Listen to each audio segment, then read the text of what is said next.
Dictation शुरू होगी 5 second बाद। यह बात सच है कि भारत में खेल प्रतिभाओं की कमी नहीं है। देश में कई ऐसे खिलाड़ी उभर कर सामने आए हैं जिन्होंने अंतर्राष्ट्रीय स्तर पर देश का नाम रोशन किया है। हालांकि इस बात से भी इनकार नहीं किया जा सकता कि कौशल विकास की कमी और पर्याप्त अवसर एवं बुनियादी सुविधाओं का अभाव आज भी बना हुआ है। इस बीच एक और गंभीर समस्या की जकड़बंदी का दायरा इतना बड़ा हो गया है कि भारतीय खेलों की शाखा पर ही सवाल खड़े हो गए हैं। यह समस्या डोपिंग नियमों का पूरी तरह पालन नहीं करने से जुड़ी है। यही वजह है कि एथलेटिक्स इंटीग्रिटी यूनिट की ओर से हाल ही में जारी की गई डोपिंग उल्लंघन करने वालों की वैश्विक सूची में भारत को फिर से शीर्ष स्थान पर रखा गया है।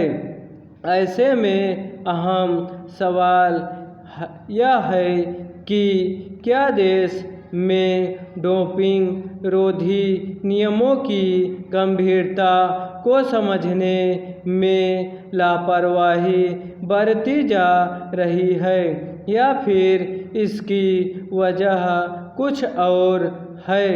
यहाँ प्रश्न सिर्फ खिलाड़ियों पर ही नहीं बल्कि सरकार, प्रशासक और प्रशिक्षकों की कुशलता, सतर्कता एवं संवेदनशीलता पर भी है।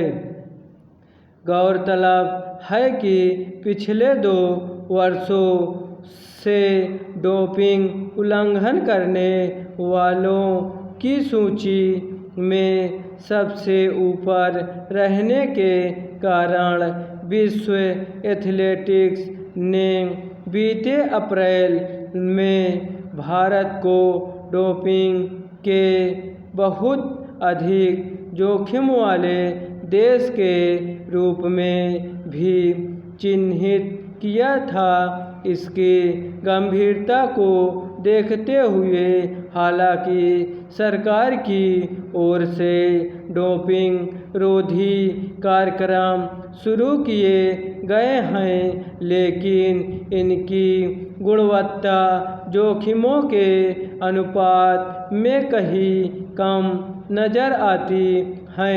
यह सही है कि नियमों का उल्लंघन पाए जाने पर संबंधित खिलाड़ियों को ही दोषी माना जाता है, लेकिन इससे प्रशासकों या खेल संघों की जिम्मेदारी खत्म नहीं हो जाती है। अगर कोई खिलाड़ी अनजाने में ऐसी दवा या खाद्य एवं पेय पदार्थ लेता है जो नियमों के विरुद्ध है, तो इसके लिए जवाबदेही पूरे खेल तंत्र की बनती है। नियमों का पर्याप्त जानकारी देकर खिलाड़ियों को सतर्क एवं जागरूक करना और नियमित निगरानी की जिम्मेदारी प्रशासकों तथा प्रशिक्षकों की ही होती है। ऐसे में जरूरी है कि डोप मुक्त भारत बनने के लिए प्रतिक्रियात्मक प्रवर्तन से आगे बढ़कर एक परिवर्तनकारी बदलाव की ओर कदम बढ़ाया जाए। स्टॉप।